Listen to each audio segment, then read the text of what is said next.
Eu sou Jim Mars e estou aqui hoje para falar com você sobre nossa história oculta. Me deixe rapidamente ressaltar que isso não tem nada a ver com adoração ao diabo, bruxas ou vampiros ou zumbis. Não é no oculto que normalmente pensamos. Este é o termo oculto usado no sentido astronômico, quando a lua eclipsa o sol. Isso é chamado de ocultação. Ela mascara ou esconde o sol. Portanto, a nossa história oculta significa simplesmente nossa história oculta.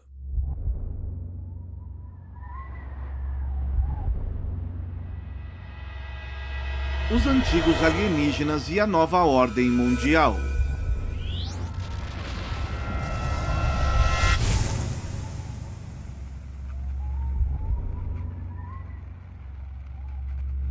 A teoria do Big Bang.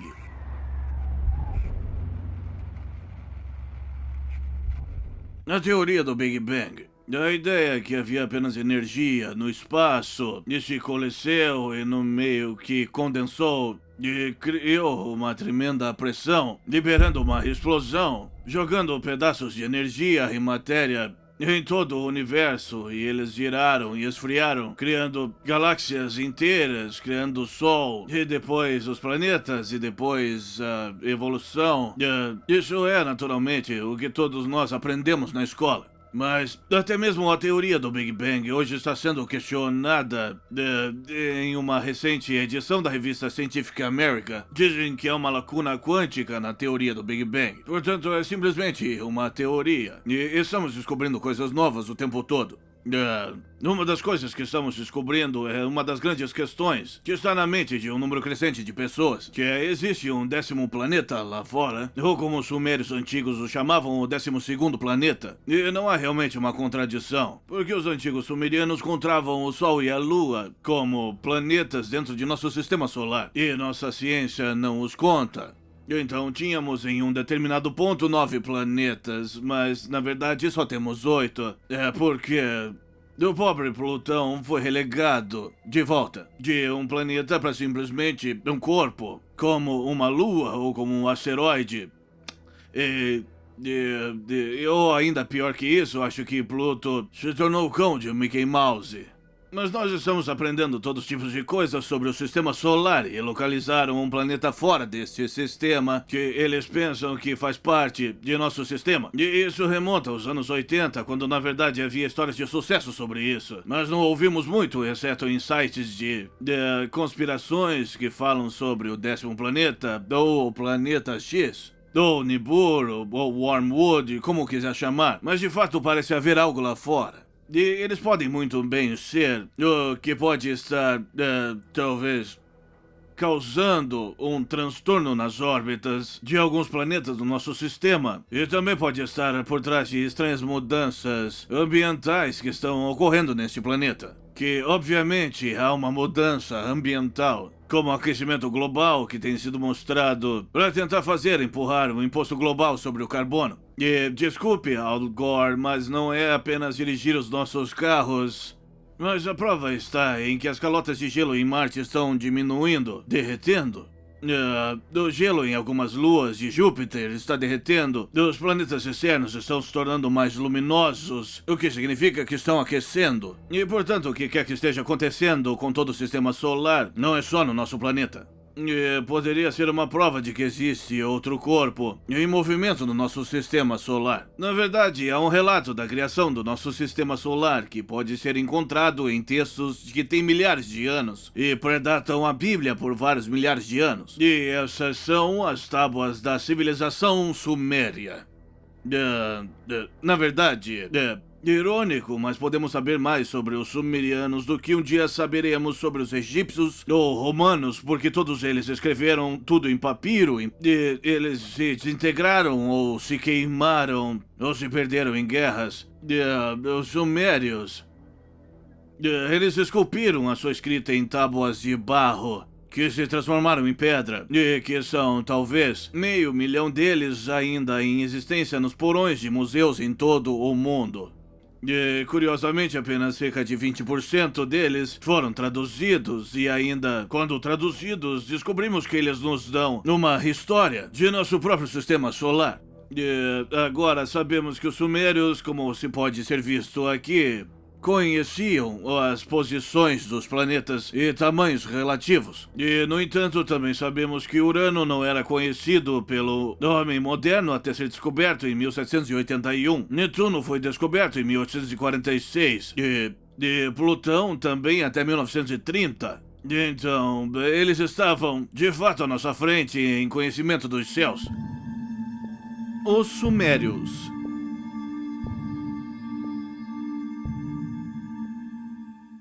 De acordo com as tábuas sumerianas, tudo começou com um enorme planeta chamado Tiamat.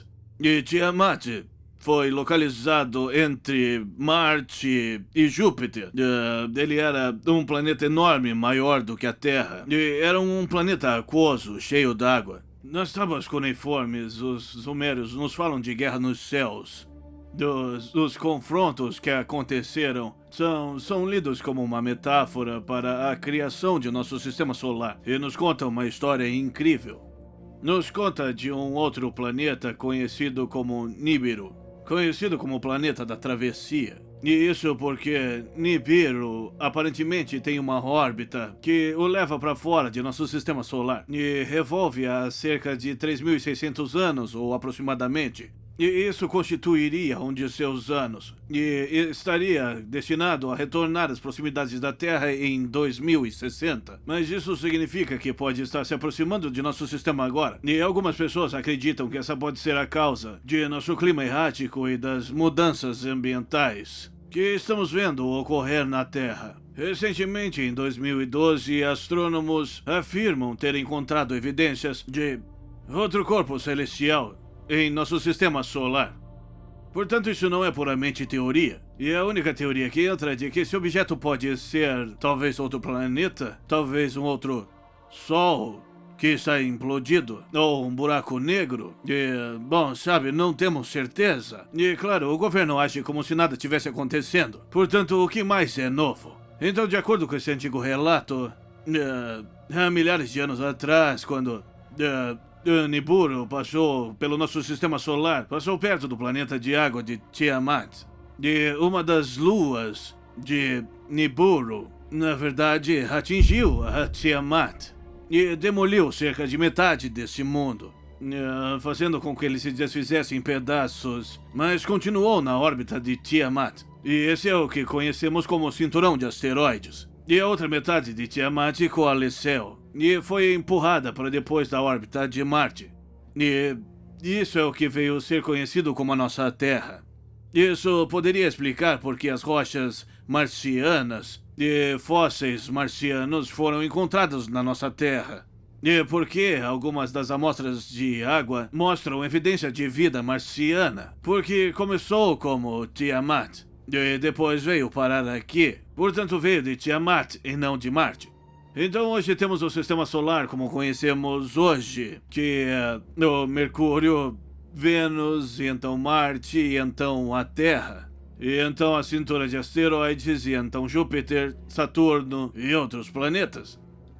Isso poderia explicar muitas coisas, incluindo a origem dos próprios cometas, que, na verdade, são como bolas geladas voando pelo espaço. E de onde eles vêm? São fragmentos e pedaços de escombros da destruição do planeta Tiamat. A Lua.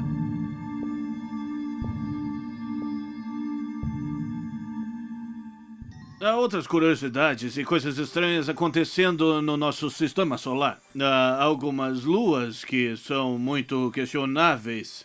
Até mesmo o famoso astrônomo Carl Sagan, no início de sua carreira, junto com alguns cientistas russos, expressou a crença de que talvez uma das luas de Marte, Phobos, era na verdade um satélite artificial. Ele disse isso porque deu provas de ser oco, e como Carl Sagan observou, um satélite natural não pode ser um objeto oco. E mais tarde ele meio que recuou e agiu como bem, nós realmente não sabemos. E caiu mais na linha do conhecimento convencional à medida que ele ganhava popularidade na fama e fortuna. Mas ainda hoje há aqueles que apontam para Phobos como sendo um mundo estranho. Outra lua que realmente me fascinou foi a de Jápeto, uma das luas de Saturno. E como nossa própria lua está sempre de frente para Saturno e está em uma órbita permanente, contornando aquele anel no planeta. Mas o que é ainda mais espantoso, como ver aqui, é que há um cume de montanhas ou colinas ou parede que circunda a Jápeto. Toda vez que eu olho isso, me lembro da parede na ilha Kong que separa os nativos do King Kong. E ainda fica mais estranho porque, como podem ver nessas fotos, tem essa grande cratera e tem essa linha em toda a linha do Equador. E parece nada menos do que a Estrela da Morte lá no filme de Guerra nas Estrelas. Também é conhecido como planeta Yin Yang, porque nela há uma estranha sombra. E aquilo faz com que se pareça com o antigo símbolo chinês do Yin Yang. Portanto, algo muito estranho sobre Jápeto. Então, isso faz lembrar a nossa própria Lua. Da nossa Lua, existem muitas coisas estranhas sobre ela, e talvez alguma evidência que seja oca. Em 1969, quando a tripulação da Apollo 12 abandonou seu aterrissador de volta à superfície lunar, autoridades da NASA anunciaram que a Lua vibrou e tocou como um sino durante horas. Bem, isso só é possível se a Lua for predominantemente oca. Curiosamente, eu tive uma conversa com um dos astronautas que estiveram na Lua. Eu disse o que pensa sobre a ideia da Lua ser oca. Ele meio que riu e disse, não, a Lua não é oca. Mas depois continuou a dizer que os cientistas acreditavam haver cavernas gigantes dentro da Lua. E claro, era um astronauta famoso. Eu não ia dizer na frente dele, mas... Sabe, a Lua oca e cavernas gigantes na Lua, qual a diferença? Num espaço vazio. E há muitas coisas intrigantes sobre nossa Lua, por exemplo, uma das quais que é... como chegar lá em primeiro lugar. Quando eu era jovem na escola, diziam que a Lua havia se separado da Terra e que em algum momento fazia parte dela. E se separou e não foi explicado como. E depois entrou em órbita ao redor da Terra. Mas agora, desde que estivemos na Lua e temos rochas da Lua e sabemos que sua composição é inteiramente diferente das composições minerais encontradas na Terra, isso veio de algum outro lugar. Interessante ou não, hoje eles têm a teoria do grande impacto. E, embora eles gozem com as teorias dos ETs aqui e colisões do passado e relatos nas tábuas sumerianas na criação do nosso sistema solar, eles estão agora dizendo que a Lua é provavelmente um produto de uma colisão entre um objeto planetário e um outro objeto planetário em nosso sistema solar, que criou a Lua. Portanto, em essência, estão começando a ir na mesma direção que a história de Anunnaki, a história de Nibiru, da história dos viajantes espaciais, a história de Tiamat sendo atingido por uma das luas e Nibiru há milhões de anos atrás. Mas a questão chave sobre nossa Lua é como chegar onde ela está. O famoso astrônomo Isaac Asimov disse que a Lua não deve estar onde está. Do que ele está falando? Ele fala o seguinte, aqui está a Terra. A Lua vem de algum outro lugar. E ela passa pela Terra, é capturada por um campo gravitacional e é puxada. Ok, ela passa de novo pela Terra e é pega pelo campo gravitacional e volta de novo. Então, com o tempo, ela entra em órbita ao redor da Terra. Então, deveria estar em uma órbita elíptica e instável ao redor da Terra, mas não está. Está em uma órbita circular quase perfeita, contornando a linha do Equador, com um lado sempre de frente para a Terra. Como isso acontece naturalmente, na verdade, isso não acontece. Mas isso mostra a lógica circular em que nos encontramos hoje. Nós sabemos que a única maneira da Lua poder estar na posição que está é se alguma inteligência estacionou lá. Sabemos que é justamente a distância da Terra para cobrir completamente a circunferência do Sol quando há um eclipse. Então tem que estar em uma determinada posição. Também sabemos que nesta órbita, que é circular e estacionária, e a única maneira de acontecer é se alguma inteligência estacionasse dessa forma. Bem, nosso pensamento circular é esse. Sabemos que a Lua tem estado lá durante toda a nossa história. E sabemos que não a estacionamos lá. E também sabemos que não é essas coisas de alienígenas. E, portanto, simplesmente não falamos sobre isso. E é aí que a ciência hoje está na Lua. Mas há outros aspectos da Lua que são igualmente intrigantes. Aqui está uma fotografia da NASA que é conhecida como Alaska. Isso é algo que tem uns 600 metros.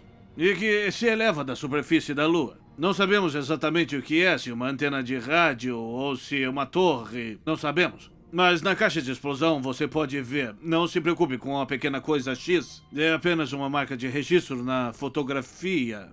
Mas o objeto é muito estranho. Isso nunca foi explicado. Além disso, nessas fotografias da NASA, vemos objetos em forma cilíndrica passando em frente à Lua, se movendo ao longo da Lua. E ali no canto direito, tal objeto parece estar saltando dos lados da linha do Equador. Essa é uma das minhas fotografias favoritas, que mostra o que parece ser uma rocha rolando ao lado de uma cratera, deixando seus rastros na Lua.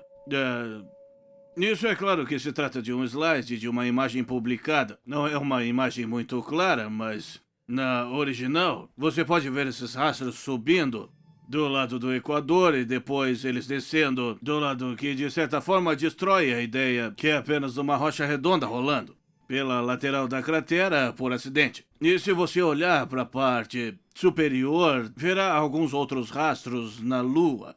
O que é ótimo. Agora, junto com as luzes vistas na Lua, luzes em movimento na Lua, dos ventos de água e gás, passando algumas provas de vento na Lua. Sabemos agora que a Lua tem um pequeno, mas não menos importante, campo magnético. Então, muito do que pensávamos saber sobre a Lua prova-se não ser verdade, pois há muita atividade acontecendo lá. O Sistema Solar. Também sabemos que há outros artefatos estranhos em nosso sistema solar, na região de Sidônia, em Marte. Temos o famoso rosto de Marte. O que eles tentam dizer é que não há nada lá, mas ainda certos momentos do dia parece ser um rosto humano. Nós temos pirâmides em Marte, e o interessante é que tendem a imitar a formação das pirâmides, tanto no México como no Planalto de Gizé, no Egito. E tudo isso tende então a dizer que tem havido vida inteligente visitando nosso sistema solar por milhares de anos. Mas enquanto o nosso planeta, sim, as evidências se tornam ainda mais convincentes. Em nosso próprio planeta temos um pequeno machado incrustado numa rocha que remonta a 1 milhão de anos. Temos um mapa de Piri-Reis que foi feito na década de 1500 por um almirante turco que disse que obteve os mapas dos gregos anteriores, e eles, por sua vez, com bases em mapas ainda anteriores. E ainda nesses mapas podemos ver a costa da Antártica, o que não era conhecido porque tem estado sob centenas de metros de gelo durante séculos. E a linha costeira real não era conhecida até o advento do radar, e quando usaram um radar de penetração no solo, ainda assim, o mapa Piri-Reis mostra com precisão o litoral da Antártica e também mostra as afluentes do rio Amazonas. Algo que não era conhecido até que houvesse sobrevoos durante o ano geofísico de 1958. Então, de onde se conseguiu isso? Bem, eles obteve a partir de mapas anteriores. E o que é fascinante para mim é que esses mapas anteriores tendem a distorcer à medida que se avança na distância. As linhas costeiras e os leitos dos rios tendem a se alongar. E é exatamente o que se vê nas fotografias tiradas do alto da atmosfera. Porque você tem a curvatura da Terra e começa a distorcer as bordas da massa terrestre na foto que se está tirando. Então, em outras palavras, esses antigos mapas foram desenhados durante os anos 1500 na base dos mapas gregos e anteriores, e que evidenciam terem sido copiados de fotografias anteriores ainda. Mas o fato é que se você estudar as culturas antigas na Terra, verá que cada uma tem suas lendas de deuses que vêm do céu, que viajam em máquinas voadoras ou são capazes de causar a destruição com uma única arma. E ainda esses deuses transcendem todas essas culturas. Você encontra essas histórias na América Central e do Sul, China, Austrália, África, Egito, em todos os lugares. E o denominador comum é o voo. Eles dizem que essas pessoas conseguiam voar pelo ar. Daqui vemos evidências de objetos em forma de disco, que pode ser encontrado historicamente. E então, na Índia, África, Itália, vários lugares, o equipamento enferrujado aqui, o mecanismo Antikythera que foi descoberto em um navio grego de volta aos anos 1900, eles não sabiam o que era, então foi descoberta uma série de engrenagens e rodas dentadas e faz parte de um computador antigo e está voltado para análise e observação do movimento das constelações. Então, eles tinham algum tipo de tecnologia muito alta no passado antigo. Nós também vemos aqui algumas joias de ouro maciço encontradas na Colômbia. E os cientistas convencionais nos dizem que são apenas modelos de insetos. Mas se olhar, ele tem uma asa, tem uma cauda, tem barbatanas. E aparenta ser nada menos que uma espécie de aeronave. E na verdade, esses pesquisadores alemães construíram um modelo de um desses pequenos pedaços de joias de inseto que poderiam voar muito bem. Então, aparentemente, estavam modelando essa joia em dispositivos voadores reais em que eles tinham visto ou tido experiências e o estavam copiando em suas joias. Civilizações perdidas. Já que estamos falando de alta tecnologia no passado da Terra, isso meio que nos leva às lendas de Atlântida, de Mu e outras civilizações perdidas agora. Houve uma Atlântida real e era assim chamada? Não sabemos ao certo. Mas Atlântida é um bom termo genérico que significa civilização pré-histórica altamente tecnológica. E as evidências para isso foram encontradas, na verdade, em todo o mundo. Mas, novamente, como na história do homem cego e do elefante, e eles vão pro zoológico e todos experimentam uma parte diferente do elefante, os cientistas de hoje não têm um pedaço do mito do atlantiano e da história, um pedaço da verdade, mas não tenho certeza se alguém tem o quadro completo. Outras evidências de coisas estranhas que aconteceram com nossos antecedentes são os relatórios contínuos de nossos ossos gigantes sendo encontrados. E alguns deles são absolutamente incríveis. E o que se deve entender é que não há nada de novo sobre gigantes. Tivemos gigantes durante toda a história. Hoje temos gigantes como prova por algumas dessas pessoas mais modernas, contrastando com as pessoas mais baixas como mais altas. E é claro, temos a história da Bíblia como Davi e Golias. O Golias não era apenas uma anomalia. Ele tinha irmãos e era de um clã de gigantes. E esses gigantes estiveram conosco o tempo todo, mas por alguma razão, esses poderes decidiram manter essa herança longe de nós. O Instituto Smithsonian, que todos nós conhecemos, é uma grande instituição científica. Mas o que não sabemos é que é uma agência do governo dos Estados Unidos. É o governo. Quando esses esqueletos gigantes, caveiras gigantes e caveiras de cristal, quando objetos muito anômalos foram encontrados, o governo que vem junto, e geralmente na forma da Smithsonian, para pegar tudo isso e trancar. Muito parecido com o filme de Indiana Jones, onde eles têm a Arca da Aliança trancada em um armazém do governo.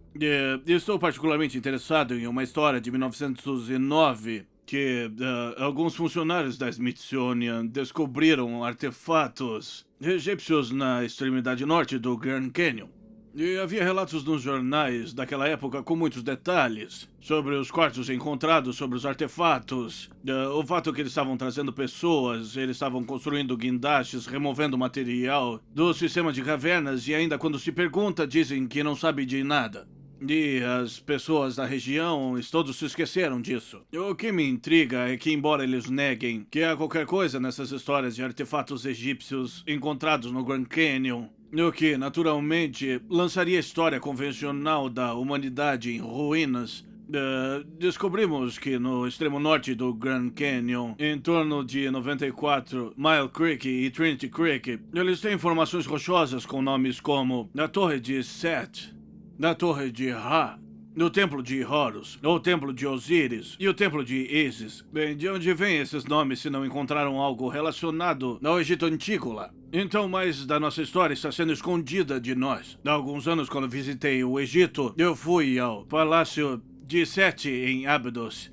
E eu estava olhando esse antigo palácio egípcio, e um dos guardas disse: "Você gostaria de ver o Osirion?" E eu disse: "O que é isso?" Então fui levado à parte de trás, debaixo do chão. Tem dessas pedras monolíticas que haviam sido colocadas juntas lá, junto com o aqueduto, junto com algumas paredes e edifícios. Havia um templo de Sete construído em cima de uma estrutura mais antiga. E essa estrutura se parece um pouco com Stonehenge, mas não de pedra bruta, mas de granito muito finamente cortado.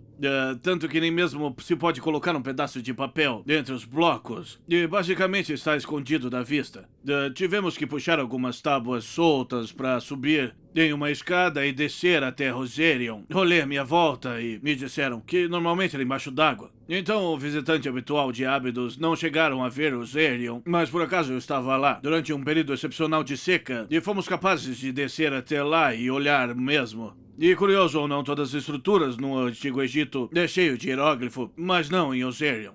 Essa é uma evidência muito forte que havia uma civilização pré-egípcia altamente desenvolvida, que não sabemos sobre. E definitivamente um poder em curso em alguns desses antigos túmulos egípcios e palácios. Essa é a tumba de Sekhmet, e uma estátua de Sekhmet lá dentro. Minha esposa Carol queria tirar uma foto, e ao segurar a câmera para conseguir uma nítida foto da foto de Sekhmet, como se pode ver nesta fotografia, tirada de uma outra pessoa do nosso grupo que estava de pé atrás dela, existe uma energia saltando de sua câmera e avançando em direção à estátua de Sekhmet. Naquele momento, ela descarregou completamente e não funcionou durante o resto da viagem. E ela lamentou o fato de Sekhmet ter sugado a energia de sua câmera. Mais uma vez, acho que isso nos diz que ainda há restos de alguma tecnologia muito exótica ainda a ser encontrada no Egito. Também no Egito tinha esse portão, que foi encontrado na aldeia egípcia de Naslet el-Shannon, logo após a muralha de Gizeh, e está enfeitado no topo com alguma pequena figura, com uma grande cabeça e grandes olhos, parecido com o alien cinza. E da direita há um entalhe de rocha, que mais uma vez parece nada menos do que um alienígena cinza. Esse portão, a propósito, foi derrubado, removido, e como todo o resto, tentam esconder as evidências de contato extraterrestre ou pré-históricas civilizações. Indo para a costa da Normandia, nós encontramos um local de Karnak, numa catedral neolítica. Há 3.500 anos, datados a essas pedras de que cobrem milhares de pedras verticalmente quase todo o campo lá na Normandia. E outro local estranho está em Baalbek, lá no Líbano. Daqui é claro que a cidade romana de Heliópolis foi construída, e ainda assim construída sobre pedras gigantescas, que nem mesmo na tecnologia de hoje provavelmente não poderia ser movida. Aqui você pode ver um grupo de pessoas de pé diante de uma das enormes pedras que haviam sido escavadas, mas ainda não tinham sido transferidas para Baalbek. E é verdade, e tem sido argumentado, que existem talvez 1 ou 2 guindastes no mundo hoje que poderiam pegar uma pedra como essa pesando mais de 1.000 toneladas. Mas, quanto à minha pesquisa, não há nenhum que poderia captar a pedra tão pesada e movê-la. Poderiam levantá-la, mas não se mover com ela. E então a questão ainda permanece: que tipo de tecnologia essas pessoas tinham muito antes dos tempos dos romanos, que foram capazes de construir essa enorme plataforma lá no Líbano? Zacarias Sitchin e outros estudiosos que começaram a reinterpretar a tábua suméria dizem que essa era a visão de um porto espacial, onde os extraterrestres aterrizavam e decolavam. Aqui temos uma das estátuas da Ilha de Páscoa, e normalmente só vemos as cabeças gigantescas saindo do chão e elas são incríveis o suficiente. Mas aqui podemos ver que na verdade escavaram para baixo não só a cabeça, existe um corpo inteiro lá, uma estátua enorme, que foi extraída de alguma distância de onde estão enterradas no chão. Então quem fez isso e de que isso se tratava? E que tipo de ferramentas eles tinham para fazer essas estátuas gigantescas e as moverem para seus locais atuais? E por que é que depois de escavar e perceber que há estátuas gigantes aqui, muito mais altas do que apenas as cabeças, e eles as taparam? Ok, eles nem querem que as pessoas saibam que essas coisas existem. Da direita aqui vemos o famoso Castelo de Coral. Ed Leeds Callahan construiu na Flórida na década de 1920. Ele tem algumas pedras tão pesadas quanto 30 toneladas, que aparentemente ele, como um homem mais velho, foi capaz de mover por conta própria. E como ele faria isso? Ele simplesmente diria às pessoas que ele havia descoberto os segredos dos antigos egípcios. Ele foi capaz de mover as coisas do lugar. Recentemente tem havido muitas escavações feitas em um local na Turquia chamado Göbekli Tepe. Göbekli Tepe, ele é chamado de Stone Age turco, porque ele remonta a mais de 7.000 anos antes de Stonehenge, na planície de Salisbury. E ninguém sabe quem construiu isso. Mas ali há sinais incríveis de sofisticação. E aqui estão algumas esculturas, ainda são visíveis. Obviamente tudo muito ornamentado. Eles acham que o lugar foi construído como um local de adoração. Um lugar para estudar as estrelas. Mais uma vez encontramos, como todas as outras sociedades primitivas do mundo, esse fascínio, esse interesse com as estrelas, me indicando que sabiam de algo importante sobre isso. E talvez porque sabiam que foi daqui que vieram os deuses. Artefatos não usuais e visitas extraterrestres. E além desses locais, nós temos esses crânios estranhos que foram encontrados em todo o mundo. Caveiras com crânio alongado, crânios com chifres, com cabelos avermelhados, alguns dos dentes com presas, caveiras sem dentes, caveiras gigantes, pigmeias, caveira de cristal, que são perfeitas em medidas da cabeça humana. E muitas delas com esses crânios alongados faz uma pessoa se perguntar onde se vê no fundo a rainha egípcia Nefertiti, que usava esse chapéu do tipo cônico. E isso era apenas uma moda da época ou era algo para cobrir um crânio mais alongado, porque eram parte humanos e parte algo mais, talvez? O pesquisador Lloyd Pah tem seu crânio da criança estrela, que ele vem estudando há anos, e agora eles descobriram que existem diferenças no nucleotídeos no DNA da mitocôndria, indicando que pelo menos um dos pais da criança estrela não é inteiramente humano. Portanto, aqui temos mais provas concretas de que houve visitação de não-humanos num passado distante em nosso planeta. Na verdade, a evidência da visitação de estrangeiros é simplesmente, convincente e quase esmagadora quando se olha para ela. Em vários locais e objetos anômalos ao redor do mundo, desde pinturas rupestres antigas nos desenhos que parecem pessoas do espaço com trajes espaciais, tem moedas antigas que mostram objetos voadores. Nós temos a arte, a cultura durante toda a Idade Média, mostrando objetos em forma de disco e de aparência estranha voando pelo ar. Então faz tempo que isso está por aqui. E é claro, a ideia de que a humanidade cultuou alguma força extraterrestre não é novidade. Nós podemos ver isso no famoso filme 2001, Odisseia Espacial. Mas esses detalhes, mais de uma vez, nas antigas tábuas sumerianas, que quando todos começaram a dizer como chegamos aqui, o que houve, eles contam a mesma história básica. Há 432 mil anos atrás, antes da grande enchente, que seria a inundação de Noé, eles dizem que os Anunnaki, cuja a tradução é aqueles que vieram dos céus e aterrizaram na Terra, vieram de Nibiru através do Grande Bracelete, que é interpretado como o cinturão de asteroides, e pousaram então na Terra do Golfo Pérsico.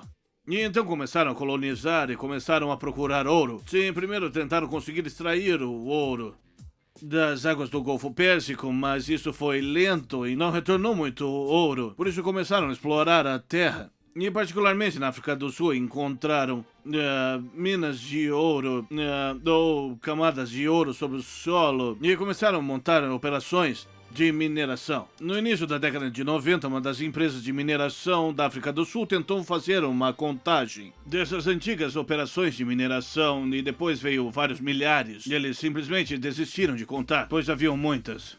Portanto, isso tem sido algo, a caça ao ouro, isso tem sido caça de recursos, tem sido algo que remonta ao longo da nossa história. De acordo com as tábuas sumérias, houve problemas, porque essas pessoas vieram ao planeta como astronautas e se tornaram garimpeiros. E a mineração sobre a Terra é um trabalho duro, quente e extenuante. Então houveram greves, desaceleração da demanda por salários altos e por ajuda. E a liderança dos Anunnaki foram perturbadas sobre o que fariam a respeito. E alguns deles exigiam medidas duras, punição para aqueles que não cavariam o ouro. Mas o oficial de ciências deles, Enki, disse: bem, agora eu tenho estudado os primitivos da Terra em meu laboratório na África do Sul. E acredito que poderíamos ajustar o DNA desses primitivos e fazer de nós mesmos uma raça operária. E eles poderiam fazer todo o trabalho árduo e nos libertar de todo o trabalho. E interessante que eles tinham os mesmos argumentos éticos que nós temos hoje sobre splicing, genes e clonagem. Eles disseram que não cabe a nós brincar de Deus, apenas Deus. Somente a força criativa universal poderia criar realmente os seres vivos. E isso é verdade, então não deixe ninguém que te diga que tentam argumentar que os aliens criaram os humanos, não é a ideia. Tudo o que eles fizeram foi o que nós fizemos com os animais. Cavalos, vacas, ovelhas, cachorros e gatos. Eles melhoraram a raça. De acordo com as tábuas sumárias, o oficial de ciências Enki e seu parceiro Norharsharg levaram o óvulo de uma fêmea terrestre e o fertilizou com o esperma de um macho Anunnaki. E depois o implantaram em fertilização in vitro. E depois na vagina de uma fêmea Anunnaki, que logo ficou grávida, e então realizou um parto cesariano e produziu um híbrido entre as duas espécies, e deu no que chamavam de Adama, no Adão, a primeira pessoa da Terra. E inicialmente esses eram como mulas, não podiam se reproduzir. Então tinham que continuar recriando, mas depois de mais experiências e manipulações com o DNA, eles na verdade aperfeiçoaram para onde os humanos agora podem se reproduzir. Aí que o problema começou. De acordo com o soberano Anunnaki Enlil, ele ficou perturbado com os sons de acasalamento dos humanos, enquanto eles se reproduziam como coelhos. Quando eles perceberam que Nibiru estava voltando e haveria mudanças gigantes na Terra, ficou decidido que os humanos tinham ficado fora de controle. Para qualquer um de vocês que viu Star Trek mostrar os Tribbles, era como se os humanos tivessem se tornado os Tribbles e estavam infestando tudo. Então foi decidido deixar a natureza seguir o seu curso. E quando Nibiru se aproximou o suficiente para causar desastres geofísicos na Terra, os Anunnaki simplesmente saíram em suas naves e entraram em órbita ao redor da Terra enquanto o dilúvio cobria tudo.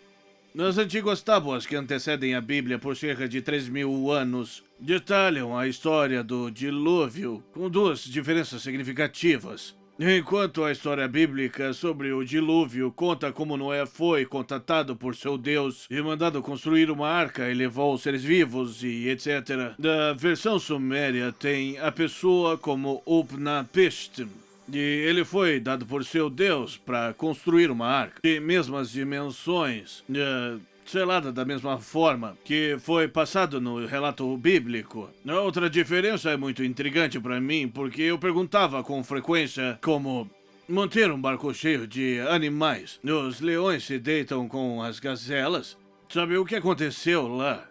De acordo com as tábuas sumérias, foi dito ao Utnapishtim para construir uma arca de que seria preenchida com a semente de todos os seres vivos. E então, como já sabemos que eles tinham conhecimento funcional do DNA e também da clonagem e manipulação genética, então vemos ao invés de um barco cheio de animais, nós vimos um barco com um armário, com tecidos de DNA e amostras de DNA, que então poderiam ser usados após a Terra seca e ser usada para reconstruir a Terra. Aparentemente foi isso que foi feito. Ironicamente, a ciência nos diz que a agricultura começou nas altitudes mais elevadas da região montanhosa de Cáucaso, na exata localização de Monte Ararat, onde nos foi dito que a arca, tanto no relato sumério e na Bíblia, vieram parar. Então, você pensaria que a agricultura começaria no solo muito rico, no leito dos rios, e depois subiu, mas é o oposto. Começou nas montanhas e desceu, dando suporte à ideia do conto sumeriano.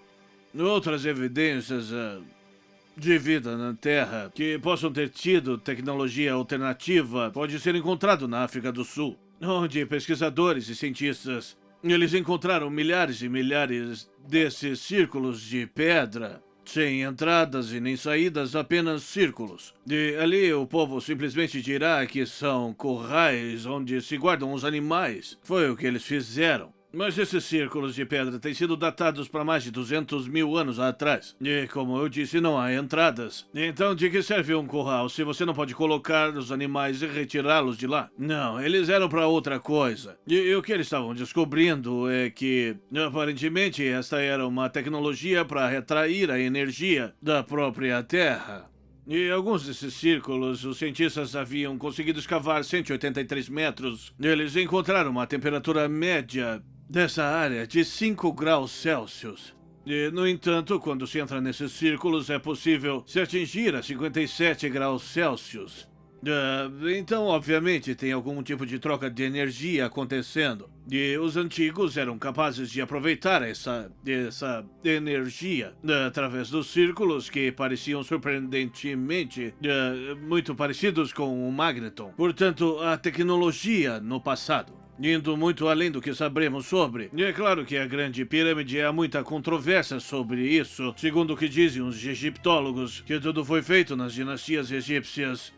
E que os escravos dos egípcios arrastaram rochas gigantes através do deserto e amontoaram nas pirâmides, mas me parece haver algumas provas físicas que contradizem esse relato. Por exemplo, na Grande Pirâmide e na Esfinge, encontramos uma erosão vertical de água muito óbvia. O que significa que essas duas estruturas passaram por fortes chuvas por longo tempo. E ainda assim, o geólogo te dirá que não tem havido chuvas significativas no Planalto de Gizé por mais de 10 mil anos. Isso significa que a Esfinge e a Grande Pirâmide foram construídas e estão em existência há mais de 10 mil anos atrás, que predatam os egípcios por cerca de 5 ou 6 mil anos. Mas isso ainda fica mais estranho.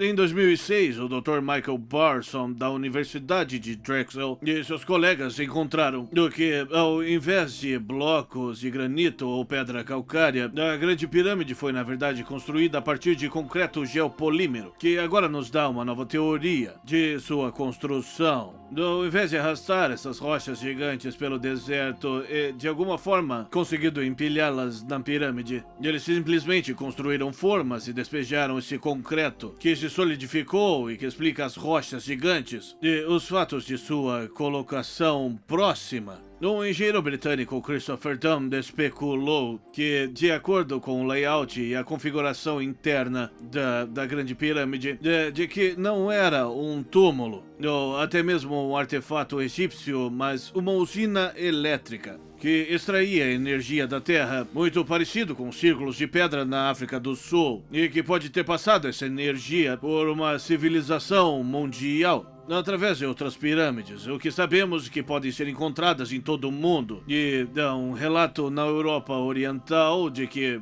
temos mais pirâmides no México e na América do Sul. Temos pirâmides na Grécia e pirâmides na China também.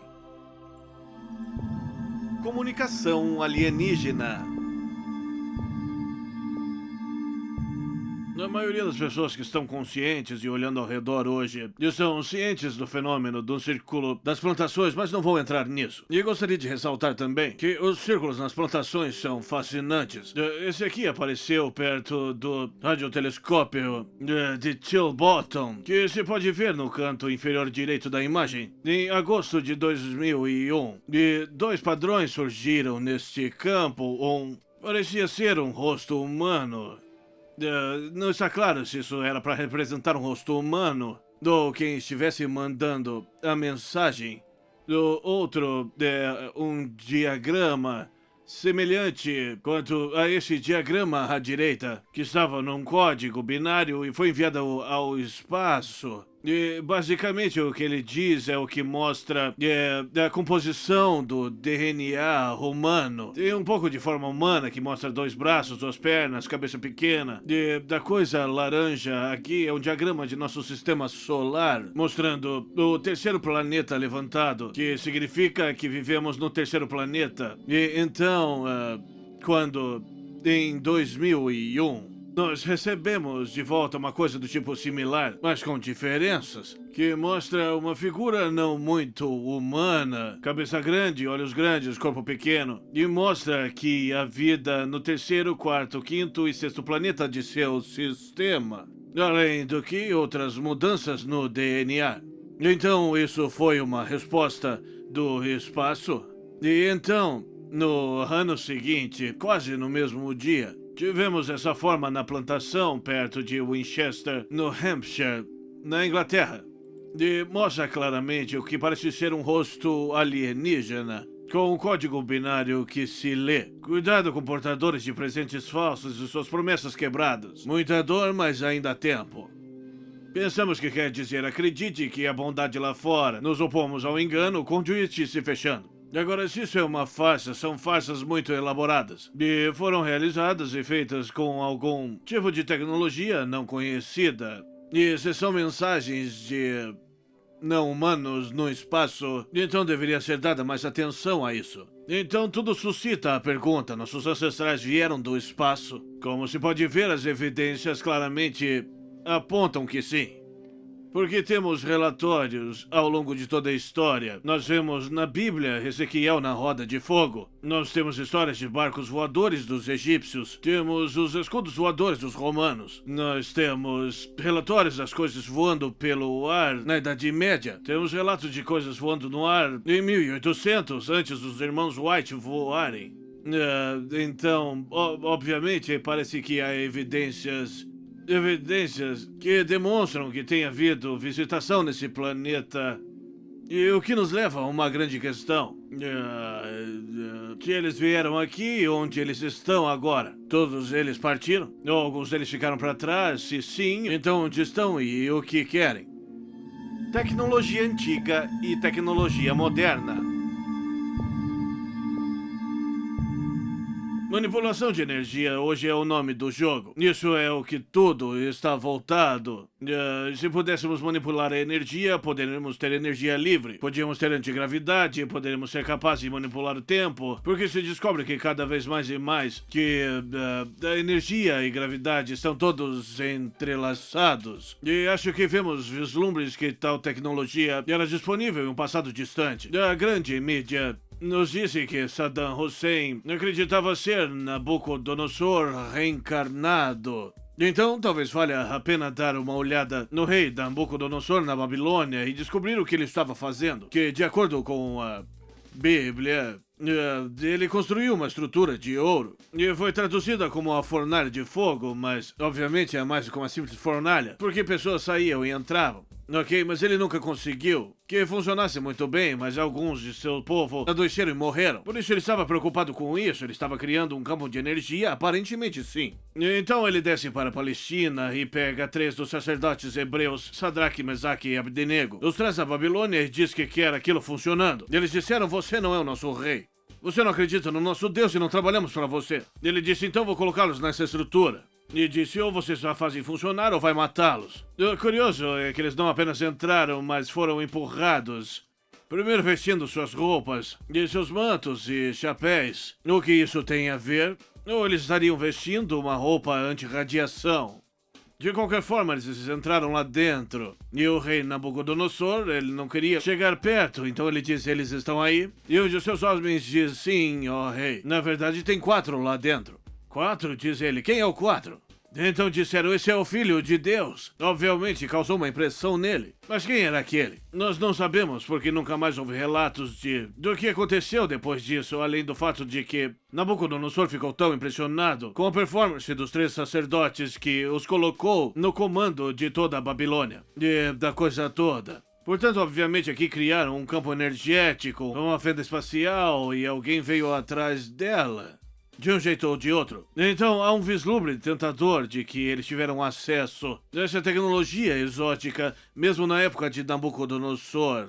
E que Saddam Hussein poderia ter estado atrás disso ele mesmo. Então isso nos leva à guerra ao Iraque. Do que se tratava tudo aquilo, nos foi dito que Saddam Hussein teria uma bomba nuclear e lançaria em nós em 6 semanas, mas isso provou ser falso. Foi-nos dito que eles tinham armas de destruição em massa, mas provou ser falso. Disseram, nós vamos buscar o petróleo dele. E não era verdade, porque acabamos pegando menos do que pegávamos antes de atacarmos o Iraque. E então, finalmente, se tornou em... Bem, estamos tentando trazer liberdade e democracia. Você deve se lembrar disso quando em Blackwater, um mercenário e uma equipe sob contrato de uma companhia privada matou cerca de 40 pessoas disparando balas em uma praça pública, dizendo do governo do Iraque, mas na verdade era o nosso próprio governo. E quem colocamos no comando disse, isso é demais, nós não queremos fora de lá. E os Estados Unidos disseram, sinto muito, temos contrato com eles, temos que ficar. Como isso para a liberdade e a democracia?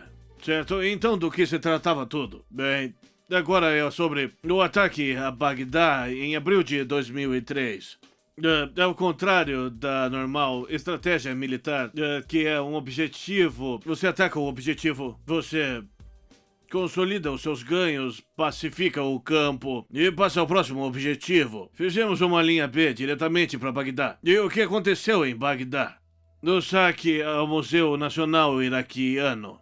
Agora, do que se tratava isso? Eu tenho os recortes de notícias da grande mídia em meus arquivos que apareceram em 1999 e 2000. Equipes arqueológicas alemãs e francesas estavam fazendo novas descobertas surpreendentes no Iraque. Eles até pensaram que encontraram o túmulo de Gilgamesh, que até então recentemente era pensado ser um personagem mítico. Mas agora começam a perceber que havia realmente, assim como agora, estamos começando a perceber que a história dos Anunnaki e essas pessoas que nos visitaram de outro mundo, que podiam viajar voando, que isso pode muito bem ter sido baseado na realidade também.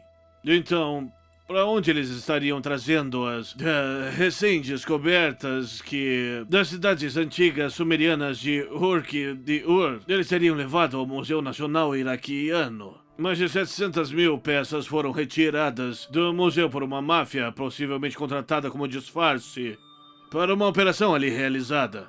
Os diretores do museu de todo o mundo conseguiram que o Pentágono prometesse que protegeria o Museu Nacional Iraquiano, pois era o repositório da história humana. Ainda assim, quando a máfia apareceu, os homens de serviço dos Estados Unidos foram ordenados a se retirar e a máfia foi autorizada a saquear o museu.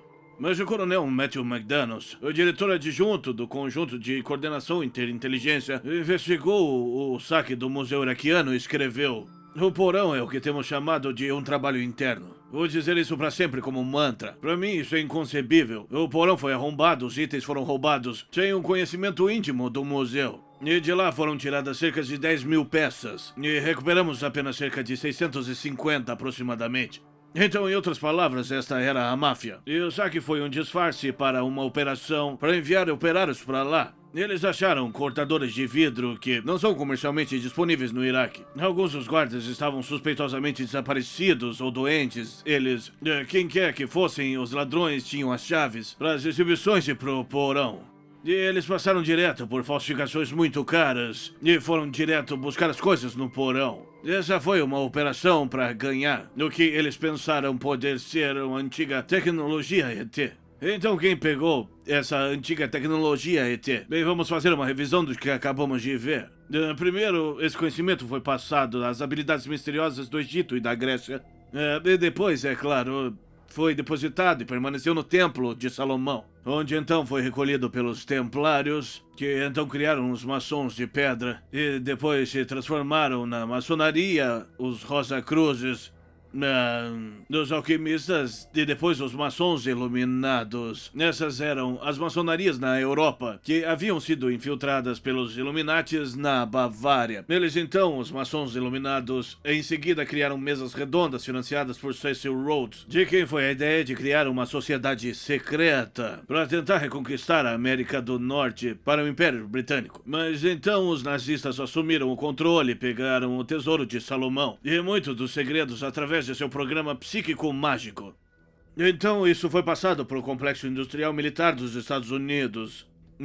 Do que agora estão à frente, os líderes corporativos, os líderes bancários, são geralmente membros das sociedades secretas, como o Conselho de Relações Exteriores e Comissão Trilateral, que foi uma ramificação do Conselho de Relações Exteriores, e claro, Bilderbergers, que são dos principais industrialistas, líderes corporativos, magnatas da mídia, oficiais bancários, que se encontram uma vez por ano e são tão secretos que nem têm um nome, são chamados de Bilderbergers porque foram descobertos pela primeira vez numa reunião pública no Hotel Bilderberg, na Holanda.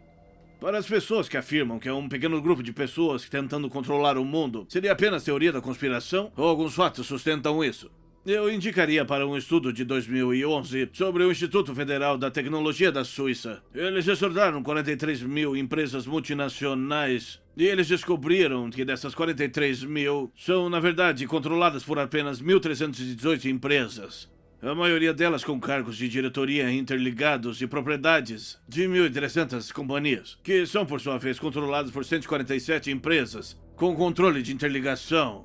E essas 147 empresas controlam mais de 60% da receita global. Essa é uma incrível concentração de poder. E dessas 147 empresas, na verdade, a maioria dessas são controladas por cerca de 20 grandes bancos. Então, quando dizem que os bancos estão administrando o mundo, bem, isso é uma boa evidência de mostrar que isso é verdade. E como eles fazem isso? Eles fazem isso a partir de agências pouco conhecidas, tais como o Fundo de Estabilização Cambial. Ele foi criado em 1934, no auge da Depressão. E esse é um escritório pouco conhecido do Tesouro dos Estados Unidos que controla o Banco da Reserva Federal de Nova York, que por sua vez é o banco líder. Para o sistema da Reserva Federal, os 12 bancos do sistema da Reserva Federal, eles também lidam com um orçamento negro para a CIA, no que faz entrar bilhões de dólares não contabilizados. Eles também criaram o Fundo Monetário Internacional e o Banco Mundial, que tem sido fortemente criticado por tentar controlar e comprar os países do terceiro mundo. Bem, o Fundo de Estabilização Cambial é um desses pequenos sistemas de interligação onde os banqueiros controlam tudo. Isso tem estado envolvido em praticamente todos os escândalos na história americana desde sua criação em 1934. Isso inclui as alegações de contrabando de drogas da CIA, o Irã Contra e até mesmo o assassinato de JFK. Outro mecanismo de controle pouco conhecido do sistema monetário é o Conselho de Estabilidade Financeira. Isso foi originalmente esse Comitê de Estabilidade Financeira do Banco de Compensações Internacionais, que foi criado para lidar com reparações de guerra após a Primeira Guerra Mundial, mas logo foi apoderado pelos nazistas alemães. Foi um banco nazista e durante a Segunda Guerra Mundial, esse era o banco onde todos guardavam seu dinheiro. E para ficar acima da luta, em 2006, o presidente Obama assinou o acordo do G20, que concordou em deixar o Comitê de Estabilidade Financeira tornar-se o Conselho de Estabilidade Financeira, que supervisiona nossa economia. Que dita a política para o Fed, para a Comissão de Valores Mobiliários e para outros grupos políticos. E assim, pelo assinar de sua caneta, o presidente Obama colocou agora todo o nosso sistema financeiro nas mãos de banqueiros internacionais, como se já não tivesse uma participação grande através do sistema da Reserva Federal. Então, com os Bilderbergers e com essas agências internacionais que estão agora controlando nossa economia. Daqui é onde o poder de controlar a grande mídia e os grandes negócios chegam por um pequeno punhado de pessoas. E essas pessoas podem rastrear a sua herança e seu conhecimento de volta a esses antigos deuses do céu. A dinastia bancária Rothschild é conhecida como provavelmente uma das principais organizadoras da pirâmide do poder do mundo de hoje. E eles não riem da ideia dos astronautas antigos. E, na verdade, nos anos 20, eles nomearam de seus filhos Nimrod, porque eles afirmam que são os descendentes do deus rei sumério, o Nimrod. Também descobrimos que Sula, o famoso general romano, fundou um colégio em Roma dedicado à deusa egípcia Ísis. Júlio César dizia que seu pai era o Enéas, o pai de Rômulo e Remo, dito como sendo um híbrido entre um humano e não humano, a deusa Vênus, conhecida como Hathor para os egípcios e Asura para os sumérios. Então, mais uma vez, nós vemos a conexão de volta através dos gregos e egípcios às divindades sumerianas, porque tudo está nas linhagens de sangue. Essas pessoas pensam que eles devem estar no comando do mundo e eles podem dizer a todos como viver, e eles reivindicam o direito porque dizem que podem traçar suas linhagens de volta aos deuses originais da antiguidade. Aristocracia alienígena e o controle das mídias. Todas as eleições presidenciais na América, incluindo George Washington, foi ganha pelo candidato com os genes mais reais britânicos e franceses. Dos 42 presidentes até Bill Clinton, 33 estão relacionados a duas pessoas: Alfred, o grande rei da Inglaterra, e Carlos Magno, o monarca famoso francês. E assim vai. 19 dos presidentes estão relacionados a Edward III, na Inglaterra, que tem 2.000 conexões de sangue com o príncipe Charles. George Bush e Barbara Bush são da mesma linhagem de sangue de Pierce, que mudou seu nome de Percy quando atravessou o Atlântico. Percy hoje continua sendo uma das maiores famílias aristocráticas da Grã-Bretanha. Fiquei maravilhado com a eleição do ano 2000 ao ver que os Burke's Peerage, uma publicação genealógica muito prestigiada na Inglaterra, previu que George W. Bush seria presidente. Eles disseram que poderiam dizer isso com certeza porque, embora Al Gore também estivesse relacionado com os Windsors britânicos, a família Bush estava mais próximo da relação com os Windsors e, portanto, ele assumiria a presidência. E com certeza, depois que eles pararam a recontagem na Flórida, que agora sabemos que foi ganha por Al Gore, eles da Suprema Corte agora nomearam George Bush como presidente, então a previsão de Burke's Peerage revelou ser verdadeira. E assim descobrimos que Gore e Bush, John Kerry e Dick Cheney, todos estão relacionados, todos da mesma linhagem. Mas tenho certeza que as pessoas pensam, bem, ao menos você possa dizer que Barack Hussein Obama não faz parte dessa linhagem de sangue, mas você está errado.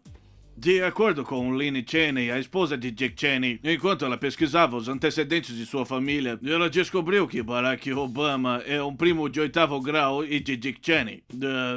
Então, ele é um descendente de Maureen Duval, um francês huguenot, que o filho se casou com a neta de Richard Cheney, ao chegar em Maryland no final da década de 650 na Inglaterra. Agora eu percebo que você pode apresentar o argumento que quiser, se quiser voltar atrás, estamos todos ligados a Matusalém ou Adão. Então todo mundo é parente nesse mundo. Mas isso remonta a 1650. As probabilidades, quais são as probabilidades da mesma linhagem de sangue? Você tem do Gore, do John Kerry, do Bush e Barack Obama.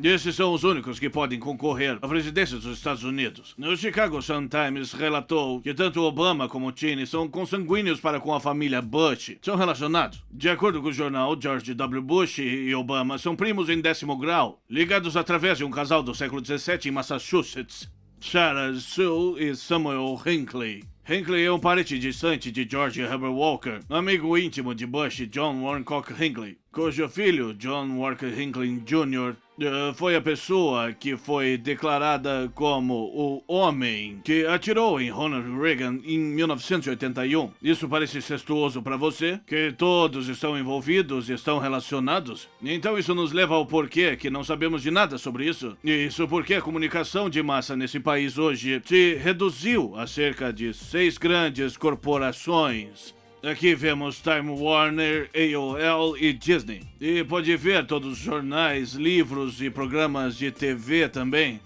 Revistas que essas duas corporações controlam. E depois tem Vivendi, Universal, Viacom e os Corporation e Bertelsmann AG. A Bertelsmann AG é uma empresa alemã de propriedade privada de uma família na Alemanha que durante a guerra, a Bertelsmann foi a maior publicadora de propaganda nazista para Watermark alemã, para os militares. E hoje é a maior publicadora no idioma inglês. E controla a maioria das principais publicadoras nos Estados Unidos. Isso deveria ser motivo de preocupação, mas não é, porque a maioria das pessoas nem sequer sabe sobre, porque eles controlam tudo o que vemos e ouvimos.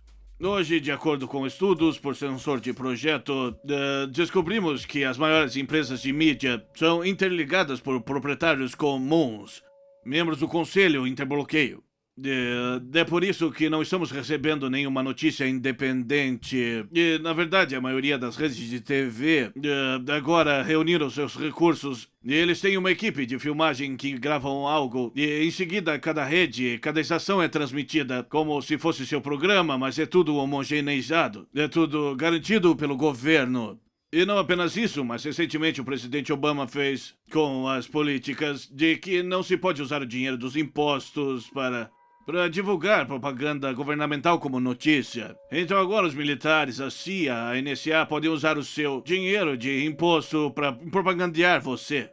E dizer coisas que eles querem que você ouça e da forma que eles querem que você ouça. Por exemplo, no 12 de setembro de 2009, um número estimado de 2 milhões de americanos marcharam em Washington, chateados e zangados com o Obamacare. E sobre as guerras no Iraque e no Afeganistão também. Mas você não ouviu sobre isso, ouviu? Porque ninguém informou sobre isso. Nenhuma das principais mídias de comunicação iria noticiar sobre. No New York Times, Washington Post, tinham pequenas histórias dizendo centenas de milhares. Mas o que se pode ver nessa foto é que eles preencheram a Pennsylvania Avenue e ainda pensar em quando a marcha de 1 milhão de homens em Washington recebeu cobertura por mais de uma semana. Mas 2 milhões de americanos marchando sobre Washington nem sequer foi noticiado. O pessoal diz que é um controle muito apertado sobre mídia de notícia. Agenda alienígena e a nova ordem mundial. Vários líderes mundiais têm tentado nos alertar sobre o que acontece nos bastidores e que há uma força ou poder em algum lugar. Woodrow Wilson colocou dessa forma. Ele disse que alguns dos maiores homens dos Estados Unidos têm medo de alguém. Eles temem algo. Eles sabem que existe um poder em algum lugar tão organizado, tão sutil, tão vigilante, tão entrelaçado, tão completo, tão difundido que é melhor não falarem mais alto de que sua respiração quando falarem condenação dele. É muito forte. Então de quem ele estava falando?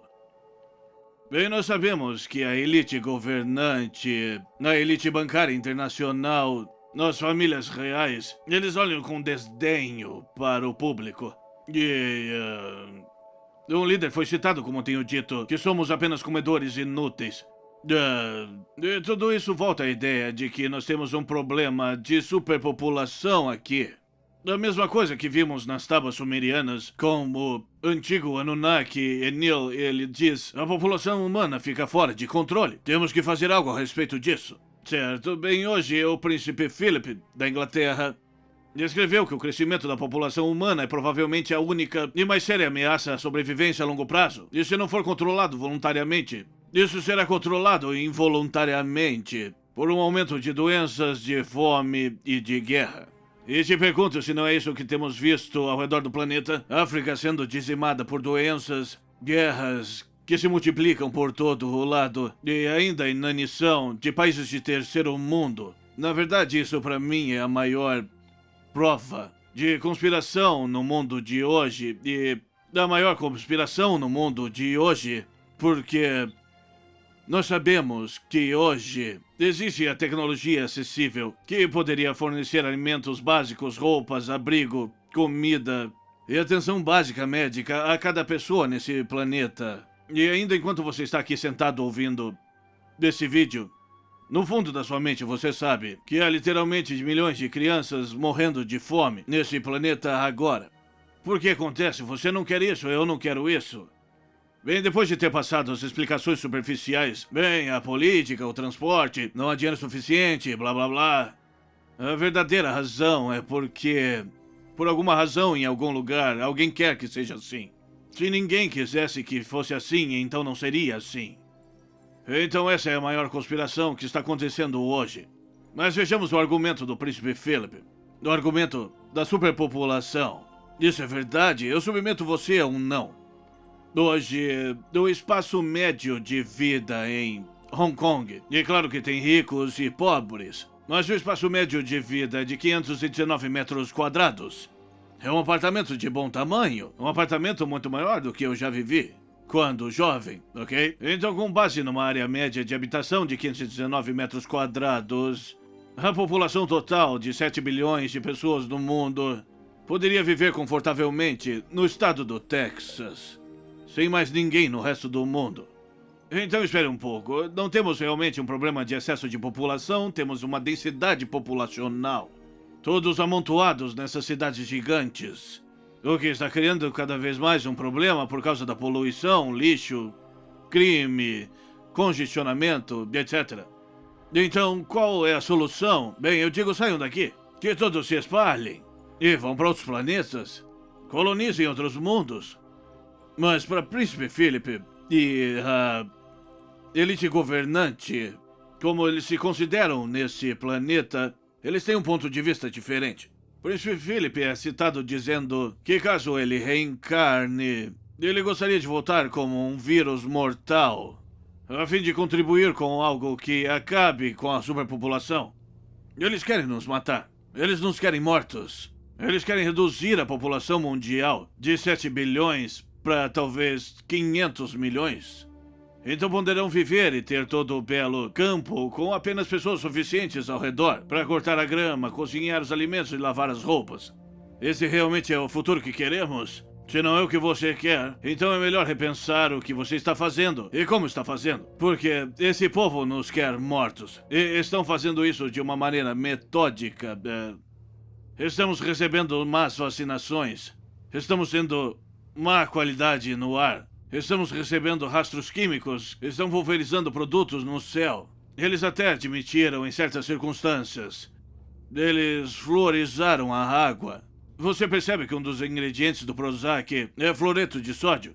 Os nazistas descobriram que o fluoreto de sódio ao longo do tempo pode acumular no cérebro, calcificar o cérebro. Isso levar a uma zumbificação, basicamente. Por isso colocaram na água do seu campo de concentração, porque para manter o público pacificado e não resistente. E agora estão colocando isso em 2/3 de água no fornecimento dos Estados Unidos, da sua cidade, do seu município, colocando o flúor na água. É melhor começar a ficar ativo. Ou seus filhos vão ficar sem pensamentos. Organismos geneticamente modificados, eles não temos ideia do que vão fazer, pessoal. E, no entanto, estão expandindo o seu uso por toda parte. Embora existam países no mundo que banem os alimentos geneticamente modificados, mas aqui eles acabaram de derrubar uma lei que simplesmente queria que eles informassem que quando estivessem colocando alimentos GMO em seu suprimento e rotulá-los, deixe-nos saber o que estamos ingerindo. Agora eles não são mais obrigados.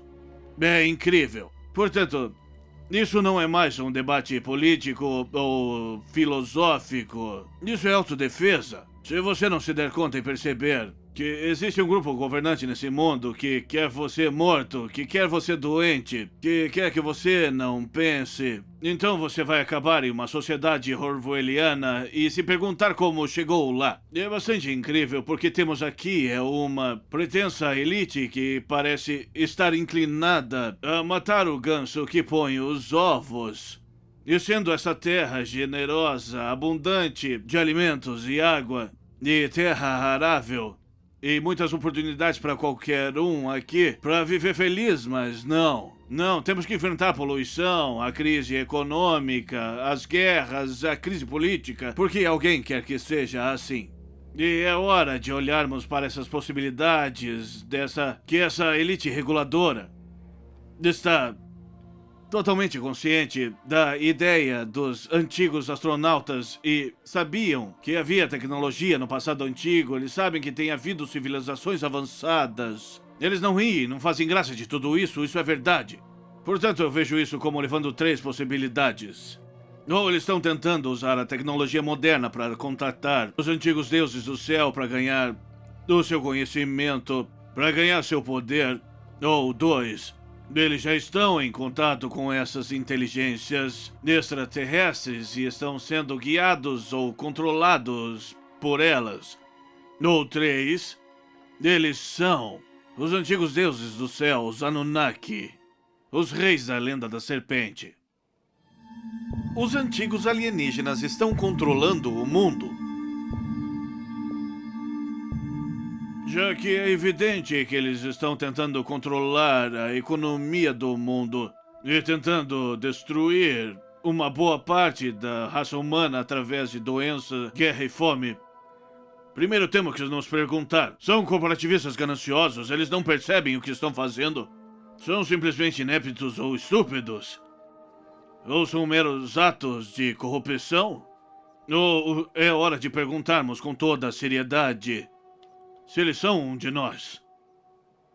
E por mais radical que isso pareça, para nossa autoproteção, acho que é hora de começarmos a considerar seriamente essa alternativa. Baseado no livro Nossa História Oculta, a elite global esconde alienígenas antigos, autor Jim Marrs.